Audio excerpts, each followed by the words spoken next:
Hey, I'm Sheldon, and you may have seen me on YouTube or know me as the guy who laughs like a dolphin. I'm a Cantonese joksing, overseas Chinese, which means my family speaks Cantonese, but I was born and raised in North America. And as a child and up to my early adulthood, I've always hated being Chinese. I've always thought it was uncool. I've always thought it was embarrassing, especially speaking Chinese in public. And so I never really learned it growing up. But everything changed when I got a Chinese girlfriend, and every time I went over to their house, I wasn't able to talk to their parents. And it made me feel really ashamed and disconnected with their family. On top of that, during that time, my grandpa actually went to the hospital, and I tried to speak to him, but I realized I couldn't, and ended up needing my parents to translate everything. And that's when it hit me.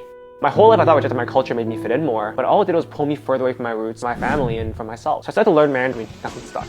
In the first 2 years, nothing stuck. And it just reminded me of when I was young and was forced to go to Chinese school by my mom. It made me feel hopeless, that I couldn't learn my own language. I tried many methods over the years. I went from language apps to textbooks, Chinese tutors, and nothing really stuck. Until I discovered how to use my crappy Cantonese abilities to help me learn Mandarin faster, go from Cantonese to Mandarin. And within just a few short months, I was able to improve my Cantonese to speak to my relatives, and also learn Mandarin to communicate with my partner's parents. They introduced me to all these amazing things like Chinese music, Chinese dishes, Chinese movies, and before I knew it, I was in love with Chinese culture. Then it hit me. I didn't hate being Chinese growing up. I just hated being different. Soon after, I launched my company, the Cantonese and Mandarin Blueprint, where my team of coaches and I help fellow Cantonese speakers learn Mandarin while also improving their Cantonese. And fast forward a few years, and we now have a team of dedicated teachers and hundreds of happy clients. My regret is that not doing this earlier. Been able to improve their Cantonese and learn Mandarin to reconnect with their roots. And I get chills knowing that this is just the beginning and that my life went from resenting being Chinese to helping other overseas Chinese just like me reconnect with their identity. I can't wait to see what's in store and follow along for the ride.